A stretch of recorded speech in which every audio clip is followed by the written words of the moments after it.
let's flip the switch to check out the difference. Oh my god.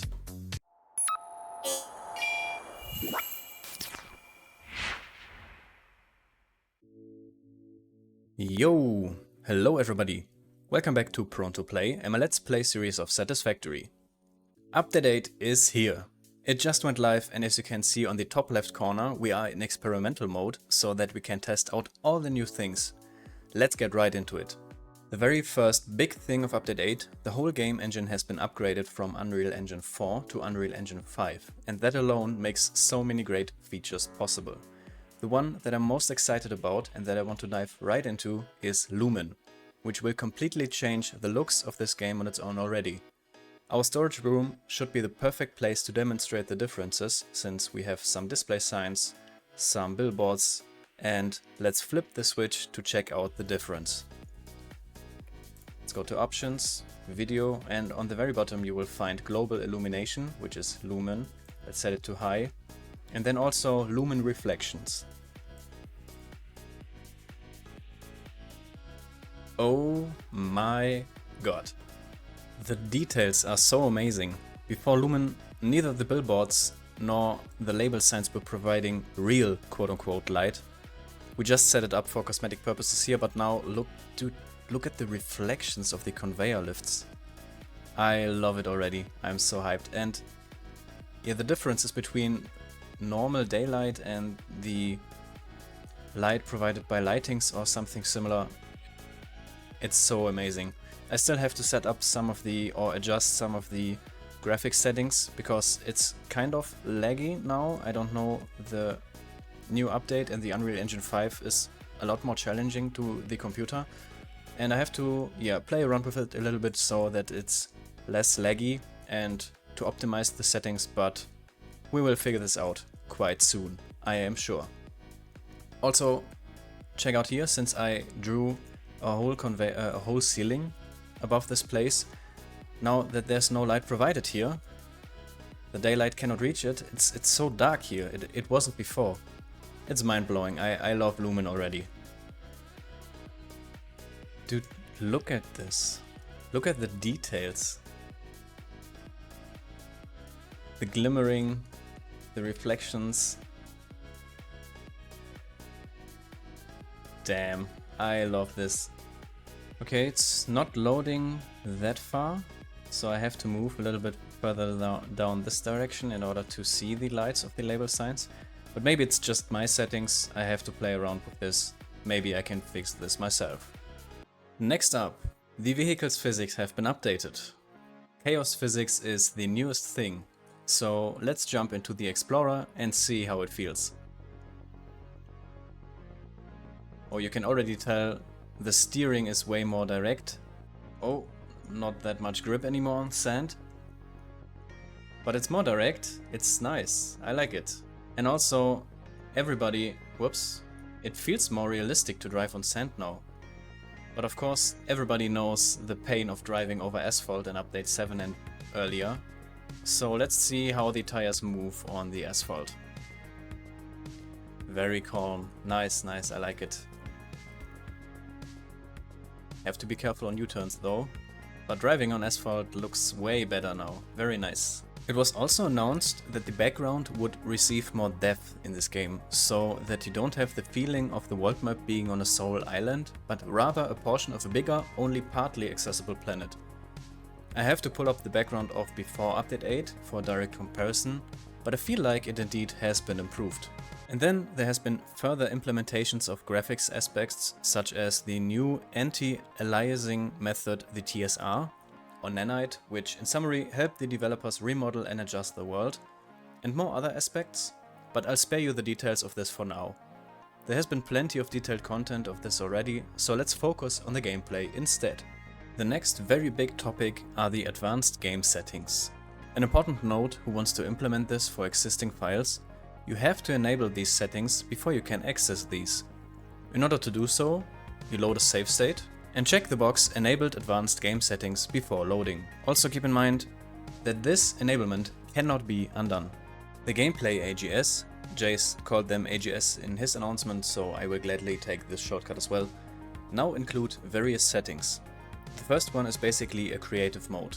No build cost, lets you build, as the name indicates, for free, without any resources needed.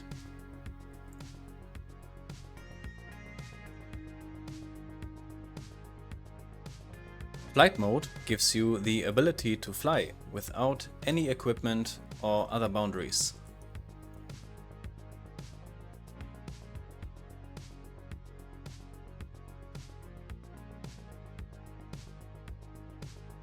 God mode makes you invulnerable to damage. Also quite self-explanatory.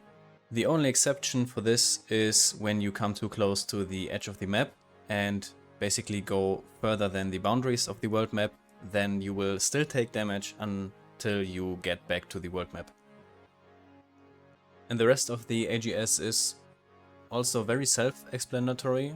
You have the no power mode, where you basically don't need to provide any power to machines in order to run, or to lightings, or everything that requires power. You have no unlock costs.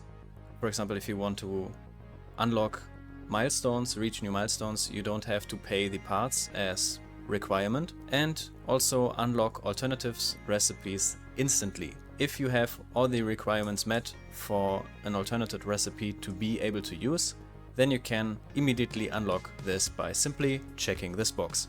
Then you have the options whether or not you want to keep the inventory if you die. Before update 8, you left all equipment and your whole inventory in a crate at your death point and had to pick it up there again. But now you can choose whether you want to keep your equipment, everything, or still lose everything on you in case of death.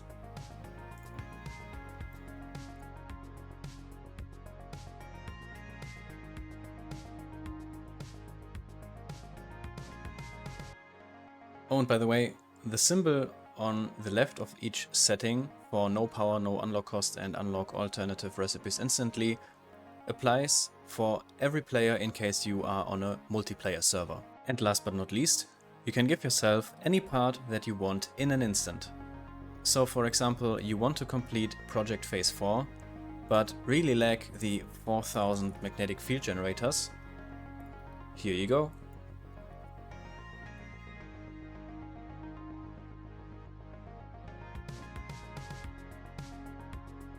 Then in the creatures AGS, you can disable the arachnic creatures completely.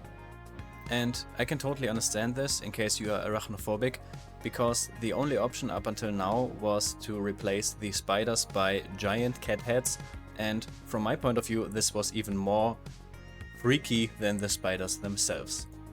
And then in the progression AGS you can basically set the game to any point of progress that you want. You can set a certain game phase, you can unlock all tiers, all research in the MAM, and all items that are available in the Awesome Shop. I myself will keep playing this game vanilla, the only exception being the equipment. I want to keep this in case of death, because yeah, with the Blade Runners you are so much faster again back to your crate. In some cases you might even have to craft another jetpack or similar if you want to reach your crate, depending on where you died and where it spawned. So yeah, this is the only convenience that I allow myself to have, but other than that, no flight mode, no god mode. We will leave this Let's Play series safe state as it is. Speaking of equipment, the jetpack can now use any fuel that you want. Even solid biofuel is possible to use. Furthermore, every fuel type now has its unique characteristics, giving you more propulsion, durability per load, etc. Just go to your jetpack and select the preferred type of fuel. But note, the jetpack will still function even if you don't have the preferred type of fuel in your inventory, but also consume anything it can in order to function. So keep that in mind in case you don't want to use that turbo fuel for whatever reason. Also, the parachute got an overhaul and is no longer a consumable equipment part, but a permanent one. I had 10 prepared in the container here, where I prepared everything that I want to take on my world exploration tour that I have planned for upcoming weekend. So stay around if you are interested in that. And the game replaced 10 consumable parachutes for 1 permanent. Let's go to the roof again, equip this. I have 10 now. And yeah, let's check it out. Let's see how it works. Alright, let's equip one of the parachutes, and while pressing spacebar mid-air it should go into action and save myself from falling. And while pressing C you can disarm the parachute and use it in an instant again. And as you can see, it's still on my back, it was not consumed, so I can trade these 9 parachutes in for coupon points now. Now let's take a look at the milestones, because there is a new milestone available at tier 4, the expanded power infrastructure. This milestone unlocks you the power storage, which was previously unlocked in the milestone Logistics Mark III, as well as the new power tower, one with a platform and one without. So now we have the power tower platform, as well as the power storage, which was basically not new, but now we have it unlocked again. And also the... Wait, where is the priority power switch? My bad, it's in the MAM. So yeah, here you can unlock the new priority power switch. So let's get some circuit boards and some high-speed connectors. And let's unlock the new priority power switch in order to complete our Caterium research tree again. There it is, looking fancy. And with this you can prioritize your machines, factories and everything that consumes power into groups. And whenever your power would tip and basically triggers a fuse so that the power connection breaks, then only the least favorite group that you dedicated will run out of power and everything else will remain active. So yeah, this is a great addition to the game, that you don't lose all your machineries and all your factory process once you tip over the edge of your maximum power output, but only a fraction that you dedicated as not as important before. Now let's take a look at the power towers, and I know basically exactly this hasn't been here before. Did they change? Oh yeah, I'm not in Retaliate also. Did they change the locations of power slugs again? Seems like they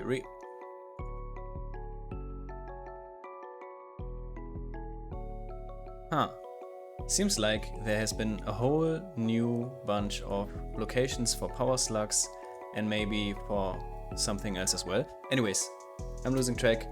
I know the perfect spot in order to test out the new power towers, so give me a minute. Dude, so many power slugs all around this place again. Dude, they respawned. I hope the power shards didn't despawn. Alright, I waited for the night to pass by, and now we are here at our aluminum factory at the Coal Coast. And over there I prepared a little something that is not finished yet, but very soon we will set up a particle accelerator over there in order to produce the 1000 nuclear pasta that we need in order to finish project phase 4. But I still need to bring power over there, and I set up a line of power poles, with each being as far apart from the next one as possible. So let's set up some power towers and see how many less we need in order to cover the distance. So let's maybe set one right here. And then see. Oh my goodness.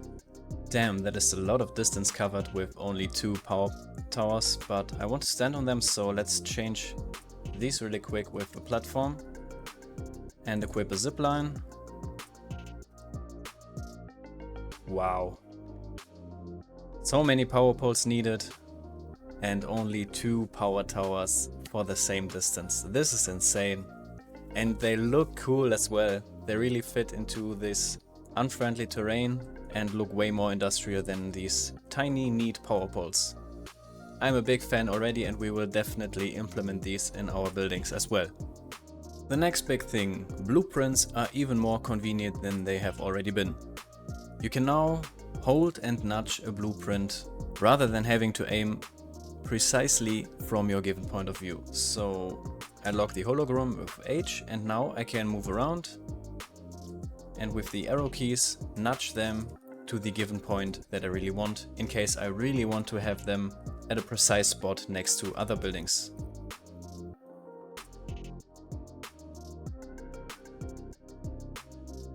And on top of that, in case you remembered that you wanted to build the refinery in the building and not on the ceiling like I did, you can now also dismantle blueprints completely in an instant. This is so satisfying.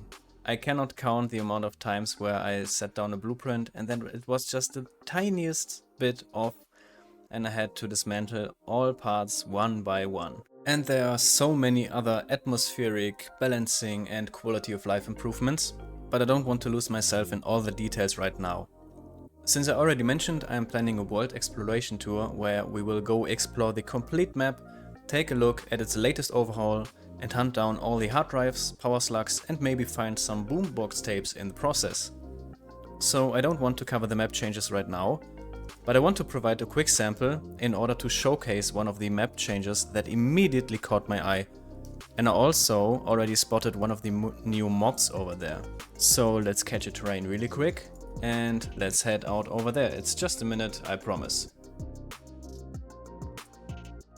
In my opinion, once you leave the Dune Desert and head to the Great Swamp, the area in between, the changes are immediately recognizable. Just look how beautiful, how green this looks, and you can see the flora is also changed quite a bit. It's now growing through the railway, but especially this island here, the crash site has not changed, but the atmosphere over here is so different. A lot more trees, fart rocks, which, by the way, are now destructible. Very, very nice. Whoops, that one was short. But now you can destroy the fart rocks. And you might also already have seen the latest addition to the party of alien creatures. The new mountain hawk. What a beast. I set the game to retaliate again and I'm sorry for blocking your way. This looks so awesome and I hope that during our world exploration tour we will also find the radioactive hawk that's somewhere in the forest, hidden and yet to be discovered. You can find the patch notes on Steam or Epic, I don't know if you are interested in every detail, but I think these were the most important changes covered. I hope I did not miss anything crucial. If I did, let me know, and I'm also interested in what your favorite change of Update 8 is. Put it down below in the comments. Hope you enjoyed the quick overview about Update 8 and stay tuned. Not only will we explore the whole world map, but there's also a very big project coming up once we collected all the hard drives and have all the alternate recipes available.